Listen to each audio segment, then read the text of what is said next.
அல்லாஹ் அல்லாதவர்களை அழைக்கிறார்களே அவர்களை விடவும் வழிகட்டவர் யார்? இதை ஓதிப்பட்டு பார்த்தீங்களா, அல்லாஹ் அல்லாஹ் கூப்பிடக்கூடாதுல வழிகட்டாச்சா? யாமுதன் கூப்பிடுறாங்க இவங்க, யார சூழல்லான்னு கூப்பிடுறாங்க இவங்க அப்படின்னோடனே அப்பா இளைஞர்கள் ஆமாம், ஏன் அவங்களுக்கு ஹிதாயத்து இல்லையே? அப்படி தானே நம்ம இளைஞர்கள் கேட்பாங்க, அல்லாஹ் அல்லாஹ் கூப்பிடக்கூடாதாப்பா?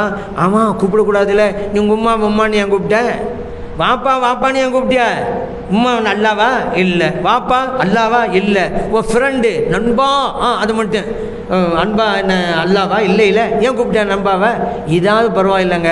நடு ரோட்டில் நின்றுக்கிட்டு பெண்கள் ஆண்கள் எல்லாம் ஒன்று திரட்டிக்கிட்டு ஆளுக்கு ஒரு கொடியை கையில் வச்சுக்கிட்டு மத்திய அரசே மத்திய அரசே, என்னப்பா மத்திய அரசு கூப்பிட்ற? அல்லா அல்லாத கூப்பிடக்கூடாது சிறுக்குண்ட நடுவில் உட்காந்துக்கிட்டு சிறுக்கா செஞ்சுக்கிட்டு இருக்க. மத்திய அரசே மத்திய அரசுங்கிற உதவி செய் உதவி செய். என்னப்பா நாங்கள் செஞ்சாக்க சிறுக்குன்ட்ட நாங்களாவது வழிமார்கள் அழிச்சோம், நீ காவிர்களை போய் கூப்பிட்டுக்கிட்டு இருக்கிற. என்ன தௌஹீதா? நாங்கள் வழிமார்கள் அழித்தோம் ஷிர்க்கு, நீங்கள் காபிர்களை கூப்பிட்டா தௌஹீதா? அது போலி தௌஹீதவாதிகளே. என்ன உங்கள்கிட்ட ஒரு நிலையான கொள்கை இருக்குதா?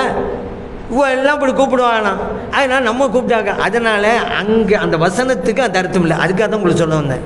அந்த வசனம் அந்த அர்த்தம் இல்லை. வேறு என்ன அர்த்தம்? வணங்குறதுங்க. எதுவுக்கு வணங்குதல்ங்கிற மீனிங் இருக்குது. அந்த இடத்துல அந்த அர்த்தத்தை தான் வைக்கணும். அல்லாஹ் அல்லாதவரை வணங்குகிறார்களே அவர்களை விடவும் வழிகட்டவர் யார்? அல்லாஹ் கேட்குறான். உண்மைதான்.